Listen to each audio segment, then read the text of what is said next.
Back in 2012, someone utterly vandalized the facade of a Marc Jacobs store on Mercer Street in Soho in New York.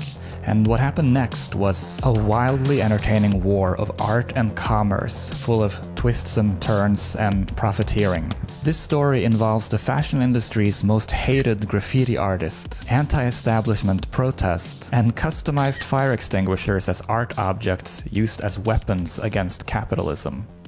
Sort of. Oh, and A$AP Rocky, and Rihanna, and Virgil Abloh, and $700 t-shirts. Oh, and maybe this whole thing was rigged? I don't really know, because I just recently sort of vaguely remembered this story, and so I decided to go back and do a little bit of research on it and share my findings with you. It's a pretty interesting story. First of all, some of the stories that were written about this back in the day seem to have been just scrubbed from the internet, which could be a sign, I guess, that something untoward is going on here. Or else it could be a sign that the internet media landscape is truly falling apart.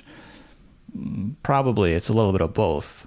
But the basic shape of the story is this. One day in May 2012, I think, whoever came in that morning to open up the Mercer Street Marc Jacobs store in New York found the entire front facade covered in graffiti that just said in bright pink letters, art.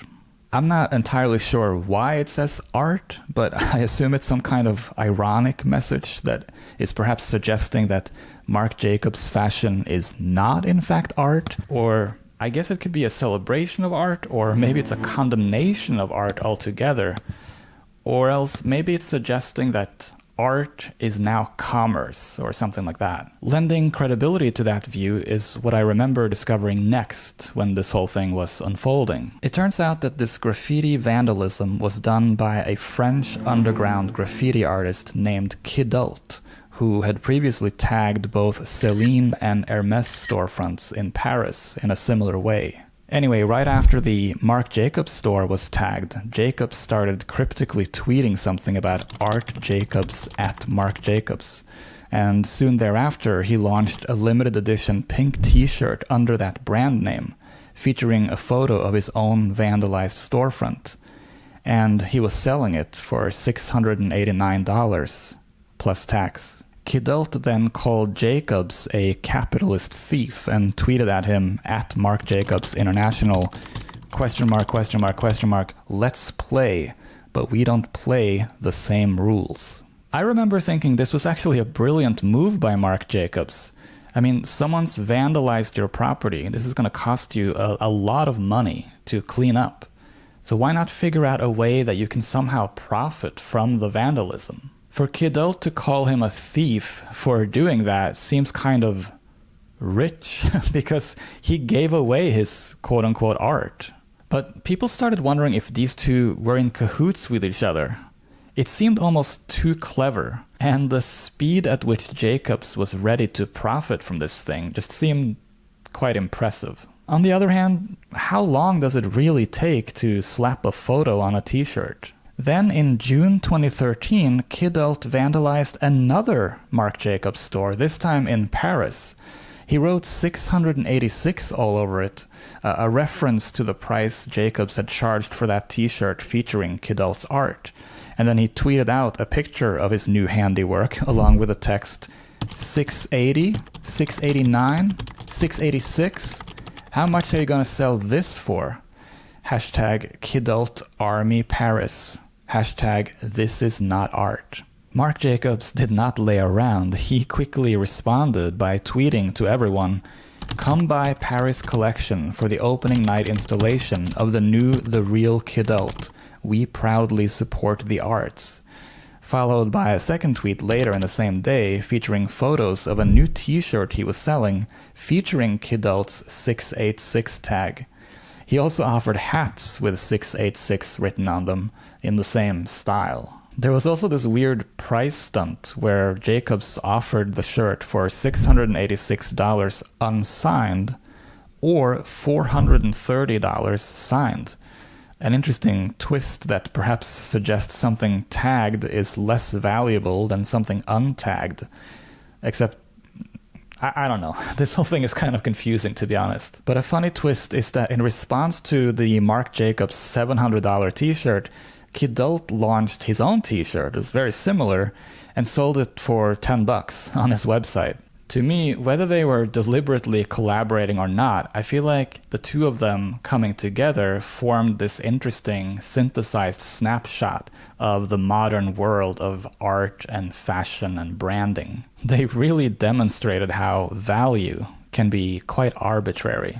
Anyway, fast forward a couple of months to September 2013, when a music video drops for an upcoming single by A$AP Rocky called Fashion Killer. If you look this song up on Wikipedia, it mentions that many rap critics hated the song because it seemed to have been made for the ladies, which is apparently an unforgivable sin, and also a pretty good indicator that I might like the song. The video is shot by the American fashion designer and late cultural icon Virgil Abloh, a heavyweight in the fashion industry, and it features not only A$AP and Rihanna, but also a shadowy, anonymous figure wandering the streets at night, who at the end of the video is seen vandalizing the Marc Jacobs store. This obviously added fuel to the fire when it comes to the rumors that this whole war was staged. But looking back at it, the thing that I can't quite figure out is if this whole thing is staged, then what do we make of Kidult's other vandalism / art? Because as I looked into this guy, he seems to be all about vandalizing every major fashion house, and they don't seem that happy about it. His messaging appears to be that these major fashion houses are hypocritical, capitalist, exploitative ventures. In a rare interview with Hypebeast,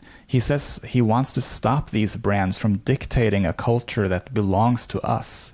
He wants to keep graffiti and street culture in the street for the people and reclaim the art of graffiti, which he believes has been bastardized and over-commercialized by luxury retailers when they use graffiti as part of their designs. At some point, all these shops have used graffiti or street culture as a commercial image, riding the trend without being a part of it, to say the least, and for which the only purpose is to make some cash. All I say to them is, hello, if these brands really like graffiti, I'm only giving them what they like, so what if it's beautiful or ugly? Luxury does not relieve the misery of the streets, it is the cause. Now, some people think that Kidult's message through his vandalism is not particularly clear, or that it's muddled by his self-promotion on giant commercial social media platforms, or by sales of his own t-shirts. He also has been criticized for wearing Nike Air Jordans. He is a participant in the capitalist ecosystem, as we all are. Certainly Marc Jacobs was able to drag him into that capitalist ecosystem, turning his protest into profit in a way that I found artful. At least the kind of artful that typifies much of contemporary art, where money is always a part of the work somehow. I think that dynamic, that turn in the story, is what makes this whole thing interesting to me. It's this collision of two worlds, and then you can't quite tell if it's a collision at all. And that says something much stronger, I think, than either of the parties in this war are able to say on their own. But obviously, if Kidult is in fact being paid for these luxury retailer stunts because it generates all this media coverage, well then Kidult is really a corrupt messenger and an empty vessel of an artist. But I think this story is just as interesting if he's not being paid, if the conspiracy is not true, that he just is who he says he is.